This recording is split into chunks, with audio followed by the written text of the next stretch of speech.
Hey everyone, it's the Chaplain coming to you with a little bit more of Operation Ikarus. It's time for the US and for China to respond to Japanese aggression in the Asian mainland. US hasn't been brought into the war yet because Detroit didn't want to bring them in quite yet. However, they're making some promising moves. Let's see what. So America starts off with $52, and here's what we're buying. We're going to buy a minor industrial complex, 2 destroyers, an artillery, and a battleship.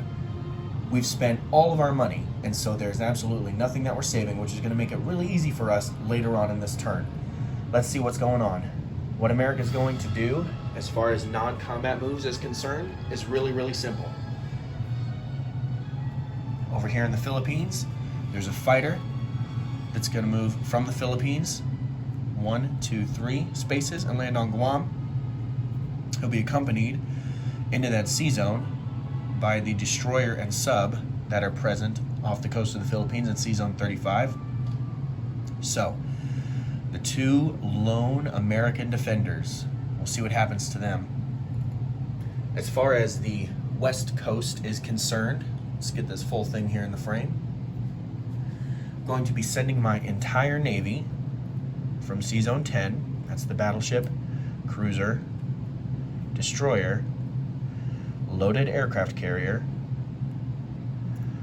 down into Sea Zone 26. I'll also be bringing an infantry and an artillery from Western US onto the transport and down. They will be unloading into the Sea Zone. Just realizing this aircraft carrier is just under the frame, but hopefully you saw me move it. Boom, there we go. I'm also going to send the fighter that's up here, now at the top of your screen, from the West US, 1, 2, 3, 4, and land on the island. Then, from the Eastern US, a little bit of shuffling going on here. This Strat bomber is going to fly westward. So 1, boom, 2, 3, 4, and 5, landing on Hawaii. And that's it for American non-combat. So let's go ahead and place our units. Battleship, destroyer, those are going to go on, change of heart, no, I know where they're going. The artillery is going to go over here in the Eastern US. The 3 ships are going to go into, no. 1 destroyer is going to stay here, 101. So the other destroyer and battleship are going to be placed over here in Sea Zone 10, because why not? And the minor industrial complex is going in Mexico. So quick disposition of US forces. In Western US, there's an infantry, a mechanized infantry, and 2 AAA in the Sea Zone off the coast there, in Sea Zone 10, a battleship and destroyer. In Hawaii itself, 3 infantry, 1 artillery, and 3 fighters in the Sea Zone. Battleship, 2 cruisers, 1 destroyer, 2 transports, and a carrier with a fighter and tactical on it. I did fail to mention just now in this, there is a strategic bomber here. Over here in Guam, there is a single fighter, and in Sea Zone 21, a destroyer and a sub. In the Philippines, there are 2 infantry. Over here in Central US, there are 3 mechanized, an infantry and a tank. In Washington, there are 2 AAA, 2 artillery, 1 infantry, 1 fighter, and in Sea Zone 101, a transport, cruiser, and destroyer.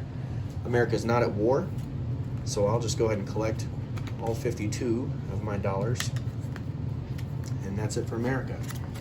Now, I mentioned Chinese have something to say.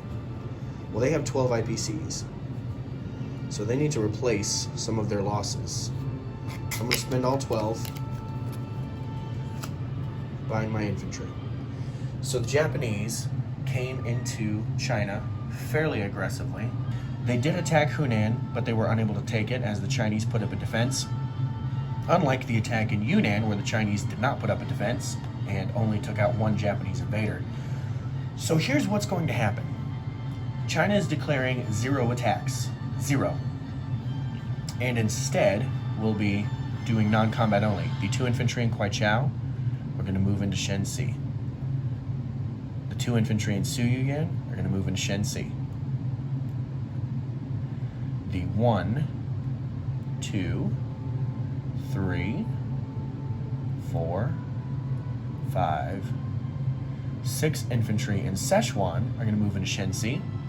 The fighter from Szechuan is going to move into Shensi, and the 3 cavalry from Szechuan are going to move into Shensi. Then I'm going to place my new units. 4 infantry, you guessed it, in Shensi. So the Chinese have 3, 4, 5, 6, 7, 8, 9, 10, 11, 12, 13, 14, 15 infantry, 3 cavalry, and a fighter in Shensi. Unfortunately for China, they did lose 3 IPCs, Yunnan, Anhui, and Shahar, and so I'll only be collecting 9 IPCs this turn for them. My apologies for tilting the camera. I had to remove the money from under the leg. So, China collects 9. That's enough for 3 infantry. So, there you go. That's my disposition of Chinese forces. That is US-China 1. Now, as I've mentioned before, Detroit and I are playing Sired Blood's BBR, which is Bloodbath rule set, in case you didn't know. We're playing version 3, and this game has got some stakes, some high stakes. Now, it's a gentleman's game. There's no money involved in this. There's no prizes. There's no whatever. But there's high stakes involved, right? Reputation is at stake. And as many of you know, playing a player as good as Detroit, it's either going to tank my rep or boost it. Either way, I don't care. I love to play this game. I hope that you enjoy this video. Make sure that you stay tuned because UK Turn 1 is coming up. It'll be dropped tomorrow. Make sure you like and subscribe for more content. I'm the Chaplain. I'll be praying for you.